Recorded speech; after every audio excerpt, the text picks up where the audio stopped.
നമസ്കാരം. മകളില്ലാതെ അമ്മ നാട്ടിലെത്തി. മകളുമായി എത്തണമെന്നതായിരുന്നു ആഗ്രഹം. പക്ഷേ ഭർത്താവ് പാസ്പോർട്ട് അടക്കം പിടിച്ചുവെച്ചു. രക്ഷപ്പെടൽ അസാധ്യമാണെന്ന തിരിച്ചറിവിലായിരുന്നു ആ ആത്മഹത്യ. ഷാർജയിൽ മരിച്ച കേരളപുരം സ്വദേശി വിഭഞ്ചിക മണിയന്റെ സംസ്കാരം ഇന്ന് കുണ്ടറയിൽ നടക്കും. ഭർത്താവ് നിതീഷിന്റെയും വീട്ടുകാരുടെയും പീഡനത്തെ തുടർന്ന് വിഭഞ്ചിക ജീവനൊടുക്കിയതെന്ന ബന്ധുക്കളുടെ ആരോപണം ഉയർന്നതോടെയാണ് മൃതദേഹം നാട്ടിലെത്തിക്കാനുള്ള നടപടികൾ നീണ്ടത്. ഭർത്താവ് നിതീഷും വിഭഞ്ചികയുടെ ബന്ധുക്കളുമായി ധാരണയായതോടെ മകൾ വൈഭവിയുടെ മൃതദേഹം 17 ദുബായിൽ സംസ്കരിച്ചിരുന്നു.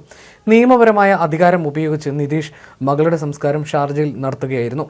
ഭാര്യയുടെ മൃതദേഹത്തിനൊപ്പം നാട്ടിലേക്ക് വന്നതുമില്ല. നാട്ടിൽ വന്നാൽ അറസ്റ്റ് ഉണ്ടാകുമെന്ന തിരിച്ചറിവിലാണിത്. കഴിഞ്ഞ ദിവസം രാത്രി 11ഓടെ തിരുവനന്തപുരം വിമാനത്താവളത്തിലെത്തിച്ച മൃതദേഹം തിരുവനന്തപുരം മെഡിക്കൽ കോളേജ് ആശുപത്രി മോർച്ചറിയിലേക്ക് മാറ്റി. വീണ്ടും പോസ്റ്റ്മോർട്ടം നടത്തിയ ശേഷം മാതൃ സഹോദരന്റെ വീടായ കേരളപുരം പൂട്ടാണിമുക്ക് സൗപർണികയിൽ എത്തിച്ച് വൈകിട്ടോടെ സംസ്കാരം നടത്തും. ഷാർജയിലായിരുന്ന അമ്മ ശൈലജ, സഹോദരൻ വിനോദ് എന്നിവരും മറ്റു ബന്ധുക്കളും മൃതദേഹത്തിനൊപ്പം നാട്ടിലെത്തി. ഭർത്താവ് നിതീഷിന്റെയും വീട്ടുകാരുടെയും പീഡനത്തെ തുടർന്നാണ് വിഭഞ്ചിക ജീവനൊടുക്കിയതെന്ന് ബന്ധുക്കളുടെ ആരോപണം ഉയർന്നതോടെയാണ് മൃതദേഹം നാട്ടിലെത്തിക്കാനുള്ള നടപടികൾ നീണ്ടത്. 2 ആഴ്ച മുമ്പാണ് വിഭഞ്ചിക ഷാർജയിൽ ജീവനൊടുക്കിയത്. മൃതദേഹം ചൊവ്വാഴ്ച വൈകിട്ട് UAE സമയം 5:45 എയർ ഇന്ത്യ എക്സ്പ്രസ് വിമാനത്തിൽ നാട്ടിലേക്ക് എത്തിക്കുകയായിരുന്നു. പോസ്റ്റ്മോർട്ടം ഉൾപ്പെടെ എല്ലാ നടപടികളും പൂർത്തിയായിരുന്നു. ഷാർജയിലെ ഫോറൻസിക് ലാബിൽ ചൊവ്വാഴ്ച രാവിലെ 10 മണിയോടെയാണ് എംബാമിംഗ് നടപടികൾ പൂർത്തീകരിച്ചത്. ഈ മാസം 8-നാണ് വിഭഞ്ചികയും മകളും ഫ്ളാറ്റിൽ മരിച്ച നിലയിൽ കാണപ്പെട്ടത്. മകളെ കൊലപ്പെടുത്തിയ ശേഷം വിഭഞ്ചിക ആത്മഹത്യ ചെയ്യുകയായിരുന്നു. ഭർത്തൃപീഡനമാണ് മരണകാരണമെന്നാണ് ബന്ധുക്കളുടെ ആരോപണം.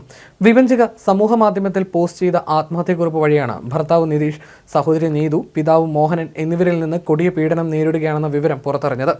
നിതീഷ് വിവാഹമോചനത്തിന് ശ്രമിക്കുന്നുണ്ടെന്നും അത് നടന്നാൽ ജീവിച്ചിരിക്കില്ലെന്നും വിഭഞ്ചിക അമ്മയോട് പറഞ്ഞിരുന്നു. ഇതിനിടയിലാണ് വിവാഹമോചനം വേണമെന്നാവശ്യപ്പെട്ട് നിതീഷ് വക്കീൽ നോട്ടീസ് അയച്ചത്. ഇതായിരിക്കാം ആത്മഹത്യയുടെ കാരണമെന്നാണ് കുടുംബം കരുതിയത്. ഇതിനിടയിലാണ് ആത്മഹത്യക്കുറിപ്പ് ലഭിച്ചത്. ഇതിലൂടെയാണ് പീഡന വിവരങ്ങളും നിതീഷിന്റെ സ്വഭാവ വൈകൃതങ്ങളും എല്ലാം കുടുംബം അറിയുന്നത്.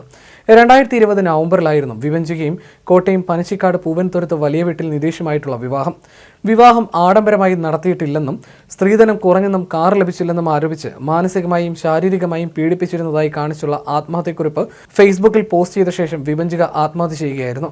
തുടർന്ന് ഭർത്താവ് നിതീഷിന്റെ സഹോദരി നീതു ബേണി, അച്ഛൻ മോഹനൻ എന്നിവർക്കെതിരെ വിഭഞ്ചികയുടെ മാതാവ് ശൈലജ കുണ്ടറ പോലീസിൽ പരാതി നൽകി. തുടർന്ന് ഇവരെ പ്രതികളാക്കി സ്ത്രീധന പീഡന മരണം ഉൾപ്പെടെയുള്ള വകുപ്പുകൾ ചുമത്തി FIR രജിസ്റ്റർ ചെയ്യുകയായിരുന്നു. കേസ് സംസ്ഥാന ക്രൈംബ്രാഞ്ചിനും കൈമാറി. ഈ സാഹചര്യത്തിലാണ് നിതീഷ് കേരളത്തിലേക്ക് വരാത്തത്. വിഭഞ്ചികയുടെ കാൽമുട്ടുകൾ തറയിൽ മുട്ടിയ നിലയിലായിരുന്നു മൃതദേഹം ഉണ്ടായിരുന്നത്.